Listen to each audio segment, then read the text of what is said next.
معروف علماء کرام نے اس کی تشریح کی ہے کہ جو اچھا رواج ہو، جو معاشرے کا عام چلن ہو، جس کو اچھا سمجھا جائے، وہ معروف ہوتا ہے۔ تو معروف طریقہ اس دور میں یہی تھا کہ بچوں کو بھی اپنی کسٹڈی میں لیا جائے اور عورتوں کو بھی لیا جائے۔ اور حکومت جو تھی وہ اتنی سٹرونگ، اتنے ادارے اس دور میں نہیں بنے ہوئے تھے کہ حکومت کسی اپنے ادارے میں ان سب کو پناہ دیتی، پناہ گزین کیمپ بنا کے ان میں رکھ لیتی۔ تو اس وقت حال یہی تھا کہ مختلف جو فوج کے کمانڈرز ہیں، جو ہمارے سپاہی ہیں، ان میں وہ بچے اور عورتیں تقسیم کر دیے جائیں تاکہ وہ ان کی کیئر کریں، ان کی حفاظت بھی کریں، ان سے اپنی خدمات بھی لیں اور ان کے ساتھ اچھا سلوک بھی کریں۔ تو اسلام نے یہ طریقہ جو تھا سب سے بیسٹ جو اس دور میں ممکن تھا، ٹھیک ہے، یا تو بتا دیں کہ اس دور میں ایسا ممکن تھا کہ کوئی اتنی بڑی جیلوں کا رواج تھا یا بنائی ہوئی تھیں تو وہاں رکھے جاتے ان کو،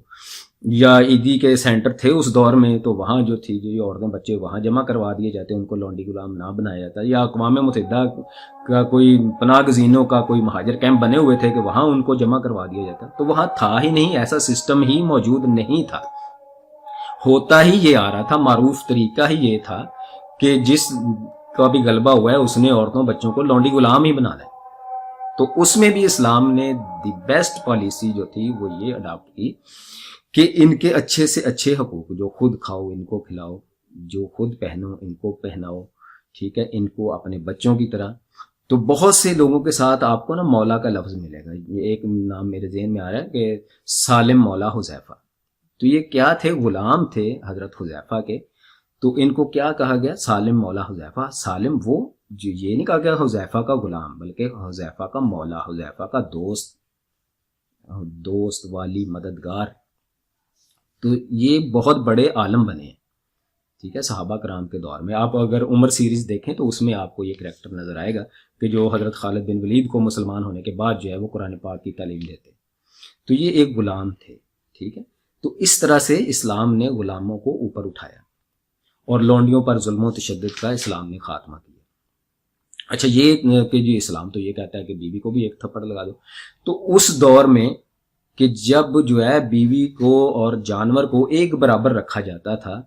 تو وہاں پر اگر کوئی سرکشی کرتی ہے، یہ نہیں ہے کہ بلا وجہ جو ہے نا نمک آٹے میں، وہ سالن میں نمک کم ہے تو 2 تھپڑ لگا دو، ٹھیک ہے جی، روٹی آدھی کچی آدھی جل گئی ہے تو 2 تھپڑ لگا دو، اس طرح نہیں اسلام نے کہا۔ ناگزیر حالات میں کہا ہے کہ اگر ضرورت بھی پڑے، ہم اصل میں دیکھتے ہیں کہ آج جو مغرب میں اپنے سگے بچے کو بھی 1 تھپڑ لگائیں تو وہ پولیس کے پاس جا سکتے ہیں۔ تو اس دور کے حالات کو مد نظر رکھیں کہ معاشرہ کیسا تھا، ہو کیا رہا تھا، وہاں پر اسلام نے آہستہ آہستہ تدریجاً ان کو تربیت کی ہے اور اس راستے پر ڈال دیا کہ آہستہ آہستہ دیکھیں بے شمار آپ جرائم اور گناہوں کی سزا میں اللہ تعالیٰ کہتا ہے، نبی پاک صلی اللہ علیہ وسلم نے، کہ اتنے غلام آزاد کرو، یہ ہو گیا تو اتنے غلام آزاد کرو۔ غلاموں کو آزاد کرنے کی ترویج اور مشورہ دیا۔ صدیق اکبر رضی اللہ تعالیٰ عنہ کی آپ ہسٹری پڑھیں تو بے شمار غلاموں کو انہوں نے آزاد کرایا۔ قرآن پاک کی تفسیر میں آپ کو ملے گا کہ ان کے والد نے جب کہا کہ تم جو ہے یہ کمزور سے جو ہیں ان کو غلاموں کو لے کے آزاد کرواتے ہو، کوئی ہٹے کٹے کاریگر جو ہیں ان کو آزاد کرواؤ، وہ تمہارا کام بھی کریں، تو انہوں نے کہا کہ میں یہ سارا کچھ اللہ کی رضا کے لیے اور نبی پاک صلی اللہ علیہ وسلم کی خوشی کے لیے کر رہا ہوں کہ جو لوگ مسلمان ہو جاتے ہیں اور ان کے آقا ان پر ظلم کرتے ہیں تو میں پھر ان کو خرید کر آزاد کر دیتا ہوں۔ تو اس طرح سے اسلام نے انسانیت کو اس پٹڑی پر چڑھا دیا کہ جو آہستہ آہستہ آہستہ غلامی کا جو مسئلہ ہے یہ ختم ہو جائے۔ اس طرف کو یکدم فوراً اس دور میں ہی، نبی پاک صلی اللہ علیہ وسلم کے دور میں، صحابہ کے دور میں، فوری طور پر اس کو جو تھا 2 ٹوک الفاظ میں مسئلہ غلامی کو ختم نہیں کیا جا سکتا کہ ہزارہا سال کی یہ ہسٹری انسان کی چلی آ رہی تھی۔ تو یہ ہے جس کو ہم کہتے ہیں کہ پاسبلٹی ایک چیز کی بھی دیکھنی چاہیے کہ یہ پاسبلٹی ہی نہیں تھی اس دور میں کہ ایسا ہو سکتا کہ ایک ہی حکم نبی پاک صلی اللہ علیہ وسلم دیتے کہ یہ جو ہے نا سارے غلام آزاد ہیں، ساری لونڈیاں آزاد ہیں۔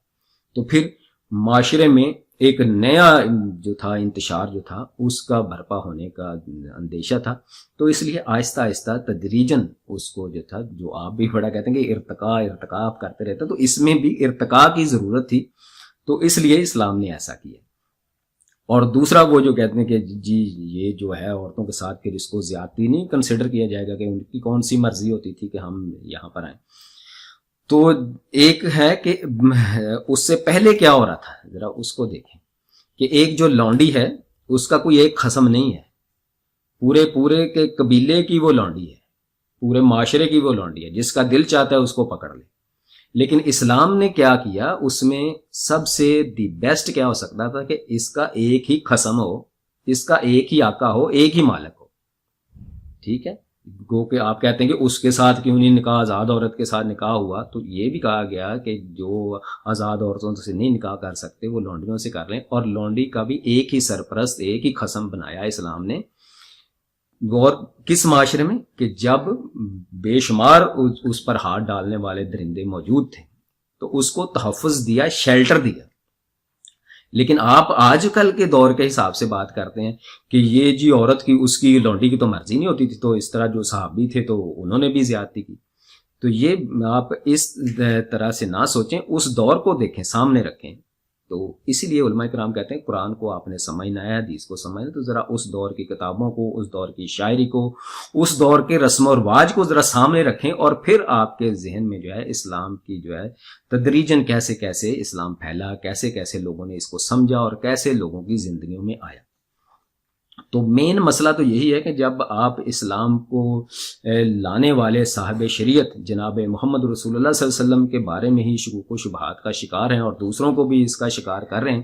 تو آپ پھر دوسری تعلیمات کو کیا سمجھیں؟ جب آپ اللہ کی ذات کو ہی ابھی نہیں سمجھ پائے تو اللہ کی بھیجی ہوئی وحی اور اس کے بھیجے ہوئے رسول کی تعلیمات کو آپ کیا سمجھیں؟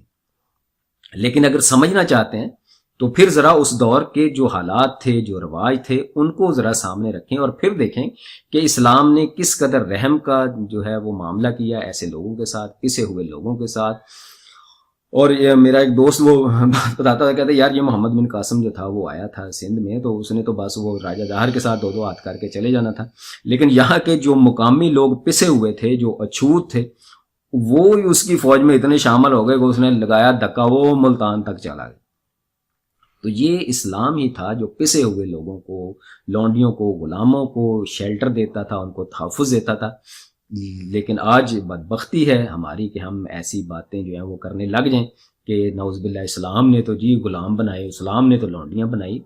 تو وہ مجبوری تھی، ان کو بنانا پڑنا ہی تھا، اور ان کو کہاں ہم چھوڑ دیتے، کہاں پھینک دیتے، اور کوئی حل نہیں تھا اس کے علاوہ۔ لیکن حل یہ تھا کہ ان کے ساتھ پھر سلوک اچھا کیا جائے اور ان کو دین کی راہ پر اور اسلام کی راہ پر آہستہ آہستہ انسانیت کی راہ پر لگایا۔ اللہ رب العزت سے دعا ہے کہ ہم سب کو دین اسلام کو سمجھنے کی اور اللہ رب العزت کی ذات سے محبت کی، رسول اللہ صلی اللہ علیہ وسلم کی وفادار امتی بننے کی توفیق عطا فرمائے۔ والسلام علیکم ورحمۃ اللہ وبرکاتہ۔